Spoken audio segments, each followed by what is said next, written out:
साहेबगंज में एसआई रूपा की हुई संदेहास्पद मौत को भले पुलिस आत्महत्या की घटना मान रही हो, लेकिन अब भी कई ऐसे सवाल हैं जिनका जवाब मिलना बाकी है।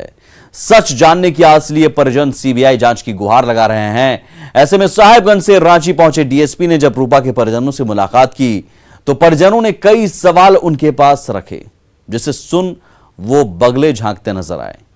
वहीं परिजनों ने उनके सामने इस मौत की घटना की सीबीआई जांच की मांग पुरजोर ढंग से रखी। हालांकि डीएसपी ने मीडिया से पूरे मामले में कुछ भी बात करने से इनकार कर दिया। इधर परिजनों ने रूपा की मौत के बाद टॉर्च की रोशनी में वीडियो बनाने पर गंभीर सवाल उठाए।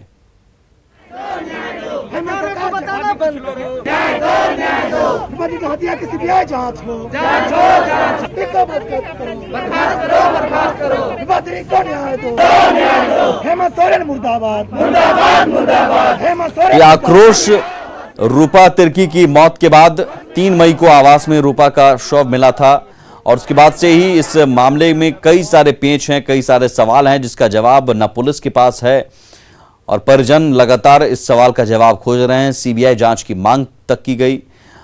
आज जब डीएसपी पहुंचे तो डीएसपी को भी कई सवालों का सामना करना पड़ा, लेकिन उन सवालों का जवाब डीएसपी के पास भी नहीं था और डीएसपी ने भी मामले पर चुप्पी साध ली।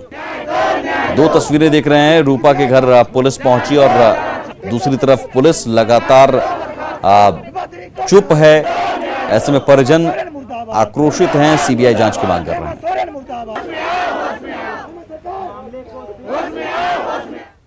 रिपोर्ट से संतुष्ट नहीं हूं और अभी ये लोग जो इनके सामने हम लोग जो पॉइंट देखे हैं उनके बारे में वो लोग नोट करके गए हैं और बोले कि हम बात को आगे रखेंगे बोले, लेकिन हमको उससे संतुष्ट नहीं है। मुझे चाहिए सीबीआई जांच। नहीं लगता है अपने से कभी नहीं हुई है। हम अपने खुद जाके पूरा दाग ही उसका देखे हैं, पूरा शरीर में दाग पूरा धब्बा धब्बा हो गया है। कोई चोट का दबाया का सब चीज को दिखा रहा है और यहाँ जोर से गड्ढा हो गया है, फिर 2 जगह गड्ढा है, मतलब यहाँ भी हुआ है और नीचे है एक गड्ढा। ये कैसे हो सकता है? और पूरा बाल गीला है और अपने ऐसे ही लंगी तो नहीं रहेगी, वो अपना इज्जत बचाएगी ना। कभी घर में भी ऐसा नहीं कर रही थी वो मेरा बच्ची। पर्सनल में पूरी जांच हो गया, ठीक है, अब प्रोफेशनल में जांच करो ना।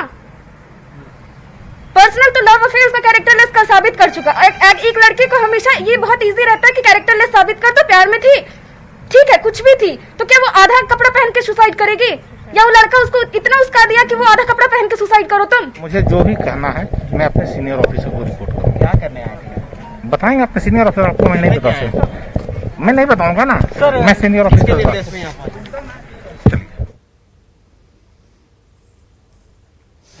और पूरे मामले में रूपा के परिजन लगातार सवाल पूछ रहे हैं, सवाल उठा रहे हैं। कई सारे सवाल हैं जिसका जवाब पुलिस के पास नहीं है। सवाल ये कि टॉर्च की लाइट में आखिर वीडियो रिकॉर्डिंग क्यों की गई, ये पहला सवाल जिसका जवाब नहीं है पुलिस के पास भी।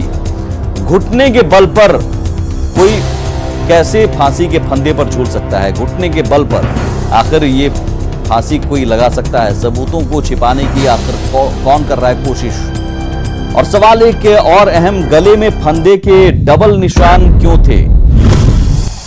गले में डबल निशान पाए गए और ये परिजन पूछ रहे हैं कि क्यों ये डबल निशान थे। रूपा के शव को फंदे से नीचे किसने उतारा? अभी तक ये भी कोई बताने को तैयार नहीं है। रूपा के शरीर पर धब्बे और निशान क्यों थे? और सीधे रुख करते हैं ओम प्रकाश का, हमारे संवाददाता जुड़े हुए हैं रांची से। ओम प्रकाश, पुलिस खामोश है और सवाल कई सारे हैं जो जवाब के लिए इंतजार कर रहा है।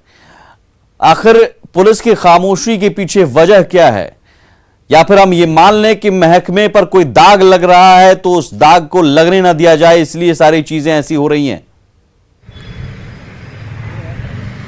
जी, जाहिर तौर पर विवेक, कई सारे सवाल हैं और उन सवालों का जवाब जो है पुलिस के पास नहीं है। जो सवाल परिजन उठा रहे हैं, जो उसके माता पिता उठा रहे हैं रूपा के, उन सवालों का जवाब आखिर क्यों नहीं दिया जा रहा है, ये बड़ा सवाल है। क्योंकि मौत होती है, मौत के बाद घुटने के बल लड़की जो है वो बेड पर पाई जाती है, फिर उसके बाद बेड पर कोई सिलवट के निशान नहीं है, बेडशीट एकदम जो जैसे बिछाया रहता है वैसे बिस्तर पर बिछा हुआ है। तो ये कई सवाल हैं कि क्योंकि मौत के वक्त किसी का भी शरीर जो है वो छटपटाता है, तो उस वक्त कम से कम बेड जो था वो उसके बिस्तर जो थे वो खराब होने चाहिए थे, लेकिन वो भी नहीं है। वहीं कई सवाल ऐसे भी जो टॉर्च की रोशनी में वीडियो बनाए गए उसे लेकर भी उनका साफ तौर से कहना है कई साक्ष्य जो हैं उनको छिपाने की कोशिश है, जिस वजह से ही टॉर्च की रोशनी में ये पूरा वीडियो शूट किया गया। बॉडी किसने सबसे पहले देखी इसका भी जवाब अब तक पुलिस के पास नहीं है, न परिजनों को दिया जा रहा है, जिसे लेकर परिजनों ने असंतोष जाहिर किया और पूरे मामले की सीबीआई जांच की मांग की है। वहीं जाहिर तौर पर पूरे मामले में जिस तरह से अभी तक पुलिस की कार्यशैली रही है वो साफ तौर से ये बताता है, जो परिजनों का भी आरोप है कि किसी दबाव में पुलिस काम कर रही है। आखिर वो दबाव किसका है, क्यों उस वजह की जांच क्यों नहीं की जा रही है। लड़की को जिस तरह से अभी तक जो मामला आया है, एक जो पुलिसकर्मी को ही हिरासत में लिया गया है जिनसे प्रेम प्रसंग की बात कही गई है, तो ये तमाम चीज़ें हैं जिसे लेकर परिजन सवाल उठा रहे हैं। उनका कहना है कि पूरे मामले की निष्पक्ष जांच हो, उन्हें लेकिन इस सिस्टम पे भरोसा नहीं है। वो जाहिर तौर पर केंद्रीय जांच एजेंसी से इसकी मांग कर रहे हैं कि इसकी जांच जो है वो सीबीआई करे, ताकि तभी पूरे मामले का दूध का दूध और पानी का पानी हो पाएगा, क्योंकि पुलिस जो है वो दबाव में काम कर रही है, ऐसा परिजनों का आरोप है। और फिलहाल पुलिस मामले में कुछ भी कहने से बच रही है। जिस तरह से हमने भी सवाल किए, डीएसपी जो अनुसंधान के लिए यहाँ पहुंचे थे उनके पास भी किन्हीं सवालों का जवाब नहीं था, परिजनों के सवालों का भी जवाब नहीं था, तो मीडिया के सवालों का जवाब उनके पास कहाँ से रहता, तो इसीलिए उन्होंने चुप्पी साध ली। तो पूरे मामले में जिस तरह से पुलिस की कार्यशैली है वो संदेहास्पद है। और इस बीच जो शिव कनौजिया को गिरफ्तार किया गया है, क्या किस एंगल से फिर पुलिस इसमें आगे बढ़ती हुई नजर आ रही है?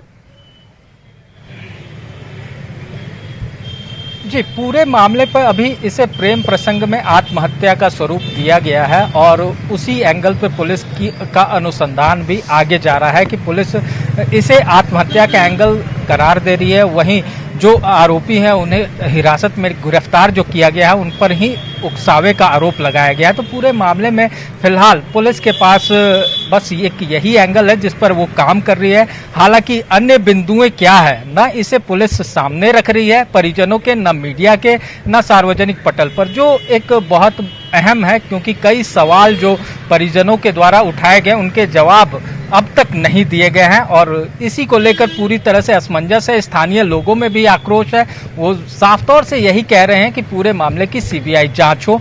अब पुलिस इसे आत्महत्या का रंग दे रही है, लेकिन परिजनों और जो स्थानीय लोगों का साफ तौर से कहना है कि रूपा इस तरह की लड़की नहीं थी कि वो आत्महत्या का रास्ता अख्तियार करे।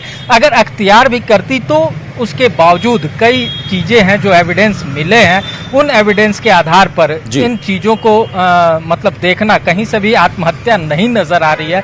इसे लेकर ही वो लगातार पुलिस पर दबाव बना रहे हैं कि और सरकार पर भी कि वो इस पूरे मामले की सीबीआई और निष्पक्ष जांच कराए। चलिए, बहुत शुक्रिया ओम प्रकाश इस जानकारी के लिए। देखना होगा सरकार का इसमें क्या रुख होता है, क्या सीबीआई जांच की अनुशंसा की जाती है और बिस्तरा और फॉरेंसिक रिपोर्ट का भी इंतजार किया जा रहा है। आगे बढ़ते हैं। झारखंड में कोरोना संक्रमण की रफ्तार घटती दिख रही है, ये अच्छी बात है। झारखंड में पिछले 6 दिनों बाद 5000 से कम संख्या में कोरोना संक्रमित मरीज मिले हैं। कल राज्य में 24 घंटे में 4169 कोरोना पॉजिटिव मिले, वहीं 6461 मरीज ठीक भी हुए। पिछले 24 घंटे में झारखंड में कोरोना से 97 संक्रमितों की मौत हुई है। इनमें रांची में 43 संक्रमितों की मौत हुई, जबकि 779 कोरोना पॉजिटिव रांची में मिले। रांची में 6 मई को 1235 नए केस मिले थे, जिसके बाद इसमें लगातार कमी आ रही है। रविवार को राज्य में 97 मरीजों को अपनी जान गंवानी पड़ी। यहां 16 दिनों बाद 100 से कम संख्या में कोरोना मरीजों की मौत हुई है। इससे पहले यहां 23 अप्रैल को 63 मरीजों की मौत हुई थी, जिसके बाद लगातार 100 से अधिक मरीजों की मौत हो रही थी।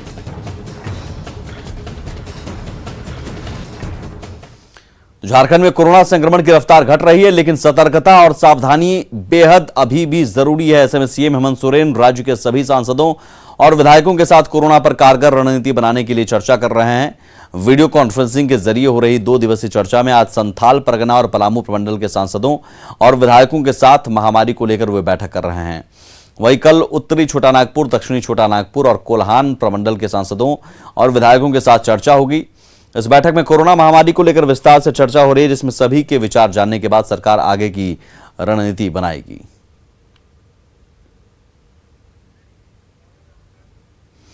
दुमका में कोरोना संक्रमण को लेकर कृषि मंत्री बादल पत्रलेख ने अधिकारियों के साथ बैठक की। कोरोना मरीजों के इलाज के लिए डीसी और सिविल सर्जन को कई निर्देश दिए।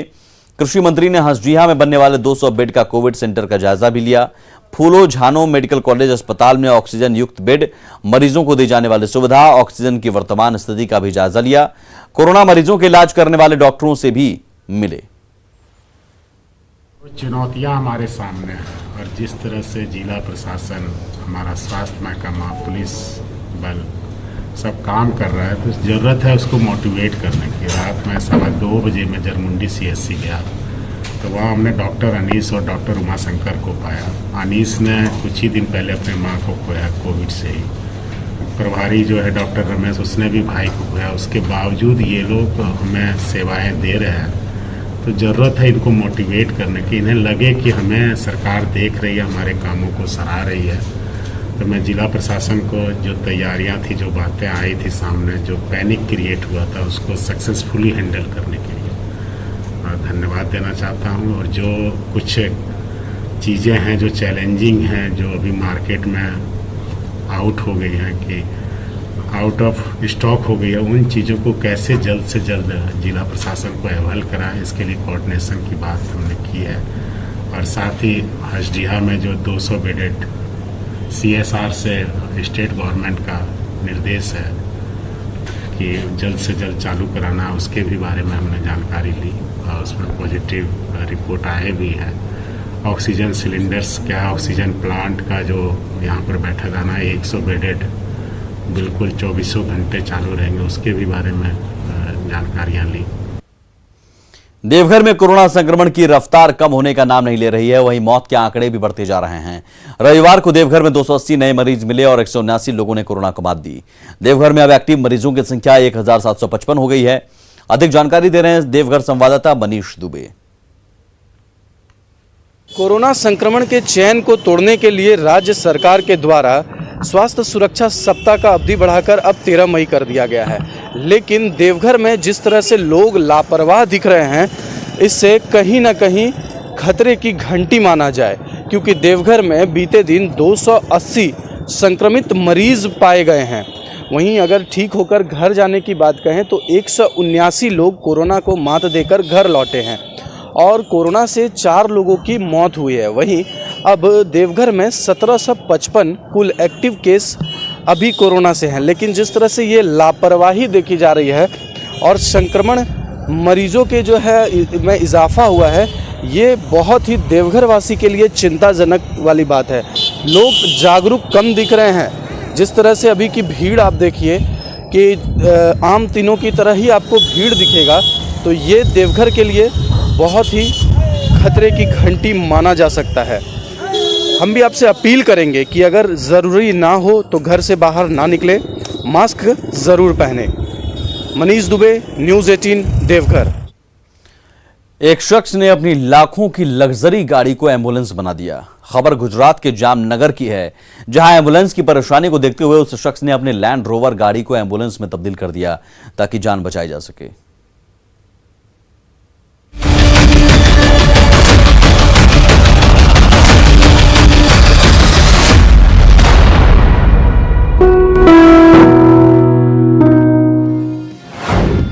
एम्बुलेंस की थी कमी तो अपनी कार दी। लाखों की लैंड रोवर को बना दिया एम्बुलेंस।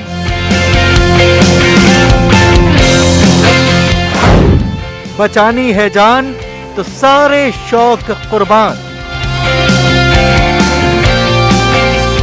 कोरोना के इस कहर में पूरे जामनगर में अस्पताल और जो खानगी जो क्लिनिक है वो भी भरे हुए हैं, मरीजों से उभरे हुए हैं और 108 और एम्बुलेंस भी नहीं मिल रहे।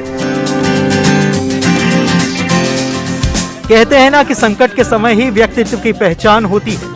कोरोना ने अंधेर मचा रखा है। परेशानियों से पूरा देश जूझ रहा है और इन परेशानियों के बीच ही इंसानियत निखर रही है। ने 50 बेड का कोविड सेंटर खोला है। उसके लिए उसमें एम्बुलेंस नहीं थी, उसमें मैंने एम्बुलेंस दी है। तो जब तक कोविड सेंटर चालू रहेगा जब तक मैं उसमें रखूँगा गाड़ी। इस शख्स का नाम भरत कंसागरा है, जो गुजरात के जामनगर में रहते हैं। इन्होंने अपनी लाखों रुपए की लैंड रोवर कार को एम्बुलेंस में बदल दिया ताकि कोरोना मरीजों को एक समाज सेवी संगठन की ओर से चलाए जा रहे वैकल्पिक अस्पताल तक पहुंचाया जा सके। कोरोना से खुद को बचाने के लिए सुनिए इन्होंने क्या किया। कोरोना में संजीवनी समान वैक्सीन है, मैंने भी वैक्सीन ली है। भरत कंसागरा ने कोरोना वैक्सीन की दोनों डोज ले ली हैं और अब ये लोगों से कोरोना वैक्सीन लेने की अपील भी कर रहे हैं। आप भी यह वैक्सीन ले और सुरक्षित हो जाइए। एक रिश्तेदार को अस्पताल ले जाने में हुई दिक्कत के बाद भरत भाई ने अपनी लैंड रोवर को एम्बुलेंस में बदलने की सोची और उसे अमली जामा पहना दिया और एक बार फिर साबित कर दिया कि इंसान को मार सकता है कोरोना, इंसानियत को नहीं। Bureau report, news 18 network.